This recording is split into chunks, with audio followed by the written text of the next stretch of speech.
Hi everyone and welcome to week 14. Just checking in with you guys to make sure that we're all on track and ready to wrap up our course. I hope you guys all had a great Thanksgiving, and so in this lecture I'm just going to go over a few things just as a recap from information previously given to you guys. So, first of all, I have several reminders. Please keep in mind that final paper rough drafts are due by December 8th at 11:59 p.m., so that's this Sunday. Make sure that you have rough drafts for your final papers completed and submitted then. You have peer review, which must be completed by 12/12 at 11:59 p.m. This is a Thursday, so please plan accordingly with your week's events. All final papers will be due on December 17th at 5 p.m. through a safe assignment link that I'll be made available. And again, this is on a Tuesday, so make sure that you plan accordingly as no late papers will be accepted. So again, I want to go over your final papers to make sure that you're all on the right track. I just finished grading your Blackboard quizzes from 12 and from week 12 when I asked how your annotated bibliographies were going, and a couple of you had some concerns, so I just wanted to throw this out again for all of you. Your paper format will be following Cicero's 5 canons, that is introduction, narration, division, proof, refutation, and conclusion.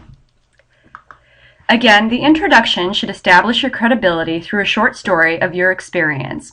This could be anywhere from one paragraph to 1 page long, but really shouldn't exceed 1 page. Again, remember, this is in order to get your audience to like you and view you as an expert on the subject matter. And if you're having trouble thinking of a personal experience that you can relate, keep in mind, again, rhetoric as the skillful art of persuasion. Even if you make up the story, we won't know. Again, the Aristotelian definition of virtue, all about appearance. There shouldn't be any argument in your introduction. So again, no use of "I will argue" or "this paper will prove," or any mention of what you agree or disagree with in the introduction. All it does is establish your credibility. The narration is the brief history of your topic. And again, you want to keep this brief. That's the emphasis here, not since the beginning of time. One thing you might want to think about here is there a recent headline in the news related to your topic. You could summarize that as the brief history of your paper. And again, for most of you, these parts of the paper should be a breeze because you're basically lifting the information from your annotated bibliography. This part should be at least 1 to 2 pages long. Then we have the division. So this is where some of you were getting tripped up in your introductions to your annotated bibliography, that sort of knee-jerk reaction of wanting to state your opinion outright, what you agree with or disagree with, in order to prove your point. That comes later in the paper after the introduction and the narration. This is where you will list where you and your opponents both agree and disagree. Again, you want to make sure that you are presenting your information in all points of view fairly and accurately. That is, you don't want to stack your rhetorical deck. In this part of the paper, you may use your annotations from the Annotated Bibliography Project with, of course, some minor tweaking for transitional phrases. This will probably be the longest portion of your paper in that it should be roughly 3 to 5 pages long. Next, you will have your proof. This is where your actual argument or thesis goes. You'll want to use transitional phrases such as, "In light of all this evidence," again, that being from the division portion, "I think, I argue, I believe that the best course of action should be." So again, your thesis comes much later in the paper after your reader has gone through all of the information that you presented. And this could be anywhere from 1 paragraph to 1 page. Then you have the refutation, and this is where you smack your opponent down, so to speak, rhetorically. You could use phrases such as, "Opponents to my suggestion," that being from your proof, "are not considering or do not benefit as many people," etc. Again, this is a deliberative argument, so if you can frame your opponents as being less concerned about the good for everybody, the better your refutation will be. And again, this could be anywhere from 1 paragraph to 1 page. And then finally, you have your conclusion, which summarizes the important information that you want your reader to take away, but also paints a picture of the future if we do or do not adopt your choice. And this can be 1 paragraph to 1 page as well. So you see, this is how we get the 7 to 10 pages for the final paper. I know that a lot of you struggled at first with how much work that the annotated bibliography project was, but really there were several reasons that I had you do that work earlier on. A, because I want to get you out of the habit of procrastinating till the end of the semester and doing armchair online research. And B, to allow you enough time to let the evidence speak for itself, so to speak. That is, the research process is not linear. Sometimes you have to go back and reformulate, reform not only your position, but your way of doing research. Again, all good college researchers, all good college students, do not just wait till the last minute to do their projects.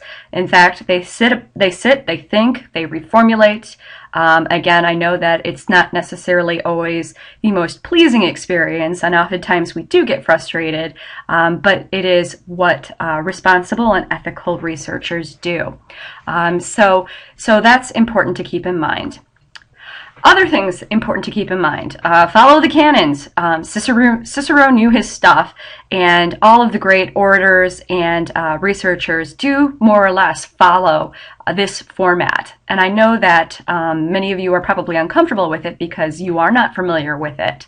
But again, the point of good reading and good writing is to open oneself up to new experiences.